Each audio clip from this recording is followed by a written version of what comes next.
La historia clínica, ¿sí? Nosotros lo vimos anteriormente, pero no detallado con todo su contenido, cómo debería realizarse una historia clínica, ¿sí?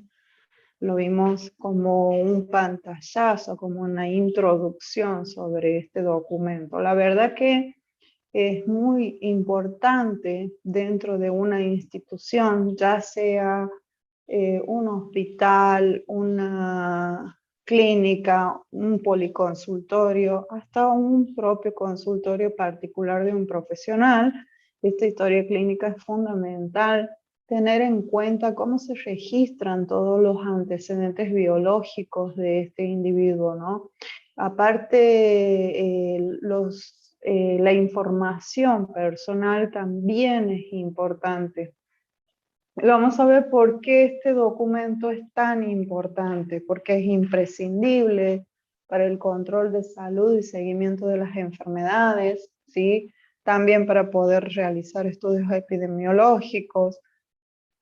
Es útil para la planificación educativa en las comunidades. En este caso, se basan ante el registro, el buen registro de información dentro de la historia clínica, nos ayuda a que el mismo Ministerio de Salud de la Nación, a través de esta información, pueda brindar programas de prevención o de educación en cuanto a la salud dentro de la población, ¿sí? También es importante porque es un documento médico-legal, lo vimos con el tema de la confidencialidad, de la privacidad, cómo nosotros tenemos que manejar esta información de manera minuciosa, de manera celosa. ¿Por qué? Porque hay que preservar los datos y la integridad de ese paciente, ¿no? Al que nosotros estamos registrando en la historia clínica. También es el punto de partida, como decimos, para el profesional, ¿no? Porque de la historia clínica se va a basar para poder diagnosticar y tratar al paciente, ¿no? Está utilizada la historia clínica en diferentes especialidades, ¿no?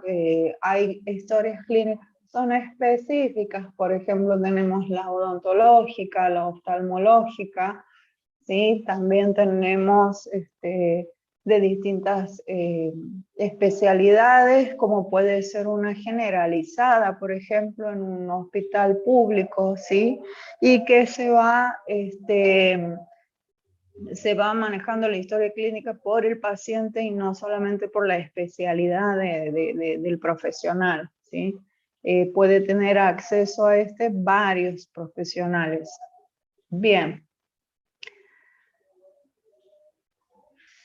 Los fundamentos de la historia clínica y su estructura siempre van a ser la misma. ¿Qué quiere decir con esto?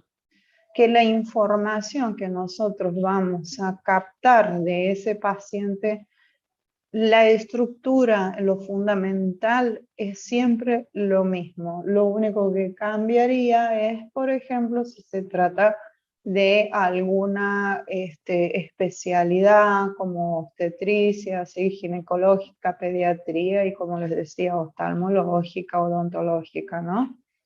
Pero siempre el fundamento de la historia clínica es la misma. Bien, Hipócrates dio una orientación única y decisiva en la historia de la medicina hasta nuestros días, porque fue uno de los precursores, ¿no? Dentro de la medicina.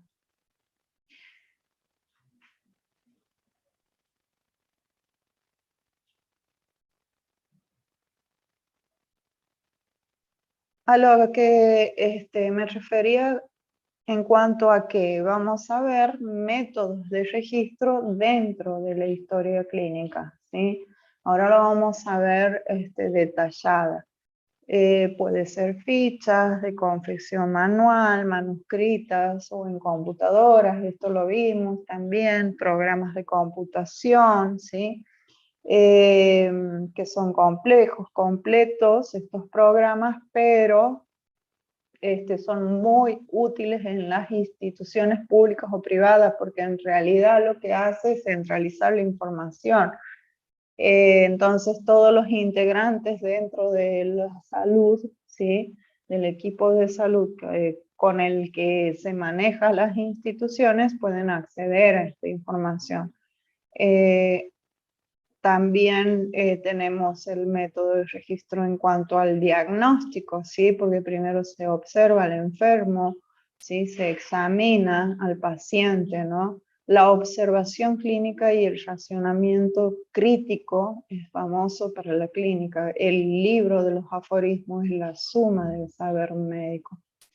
Estas son distintas frases que capté para que ustedes la tengan en cuenta, ¿no? El cuerpo tiene en sí los medios de curación: dieta, gimnasia, ejercicio, masaje, por ejemplo, puede ser baños de mar, pero ¿qué es lo que pasa?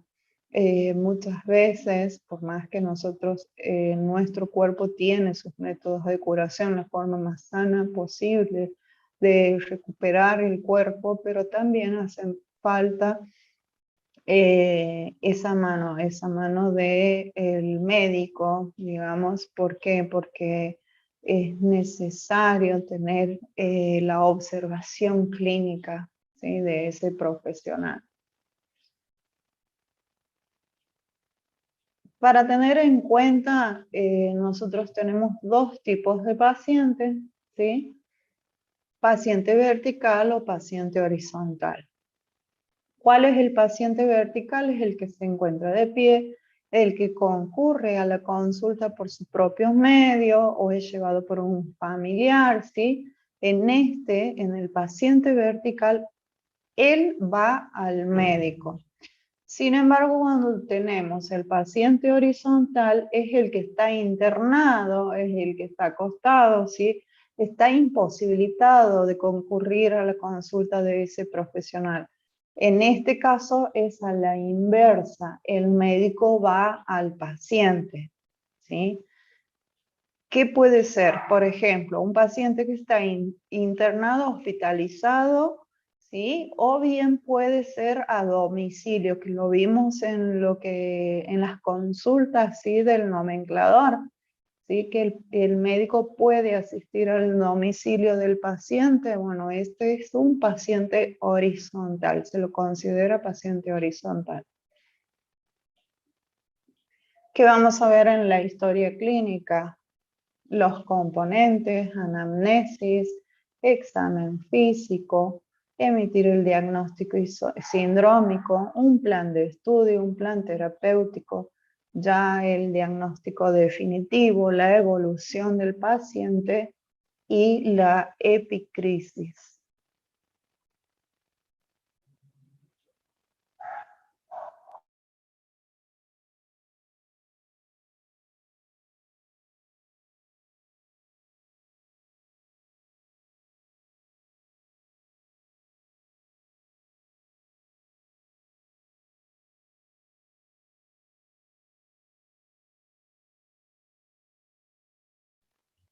Bien, al momento en que el paciente llega, ¿sí?, llega a la institución para solicitar un turno o para ser atendido inmediatamente, ¿sí? Hay distintas formas de que el paciente asiste a la institución o al policonsultorio. Lo primero que hace es encontrarnos a nosotros, a los secretarios, a las secretarias médicas, ¿sí?, de los profesionales. Entonces, de acuerdo a todos los tips que les pasé a un principio del curso, ¿sí?, nosotros debemos tener una buena atención, una predisposición, tenemos que tener paciencia, saber escuchar al paciente, ¿sí? ¿Por qué? Porque nosotros tenemos que lograr esto, el acto coloquial, ¿no? Es donde y cuando se indaga al paciente, ¿no?, y se realiza una anamnesis directa, o bien a su familiar, porque el familiar puede acompañar porque está imposibilitado el paciente, o tiene algún problema mental, o bien es un niño, ¿no? Entonces, se puede realizar la anamnesis directa. También tenemos la indirecta o a terceros. Esto es de acuerdo a lo que depende de un diagnóstico, ¿no? Para llegar a un diagnóstico necesitamos todos los datos, edad, sexo, profesión, lo pongo como ejemplo nada más. Y sobre todo colocar las enfermedades familiares, de allegados, o sea, esta parte, y lo aclaro en la imagen, esta parte es la más difícil de la historia clínica. ¿Por qué? Porque nosotros como secretaria debemos adaptarnos al paciente, ¿sí? El paciente, o sea, saber escucharlos. El paciente se tiene que sentir cómodo con nosotros, cómodo para poder brindarnos esta información que es fundamental. A medida que van pasando las clases en el curso, ¿sí? Ustedes se van a dar cuenta de cómo, qué relación tiene la historia clínica con cada uno de los actos que nosotros realizamos como secretarios, pero que la información, ¿sí? La información que contiene estas historias clínicas son fundamentales. Hemos visto en la clase anterior todo lo que eran enfermedades comunes, ¿sí? Vamos a ver distintas patologías. Y cuando entremos en lo que es farmacología, también es fundamental tener en cuenta, ¿sí? La información que contiene la historia clínica. ¿Por qué? Porque hay fármacos, hay medicamentos que pueden provocar efectos adversos. Y si no tenemos esa información que corresponde en la historia clínica, puede llegar el profesional a indicar un mal tratamiento, ¿no? O al menos esa información la tenemos que sí o sí conseguir de ese paciente. Lo importante dentro de la historia clínica es siempre mantenerla actualizada, ¿sí? Siempre con toda la información actualizada. Y sí, esta parte que es la más difícil, que es la más complicada, es descubrir las enfermedades de familiares, ¿sí? De quienes puedan llegar a tener alguna enfermedad contagiosa, por ejemplo, o si no, una enfermedad de base. El paciente nos tiene que contar, nos tiene que informar. Entonces, para llegar a eso, nosotros debemos brindar esa confianza con el paciente, ¿no? Para que nos cuente todo.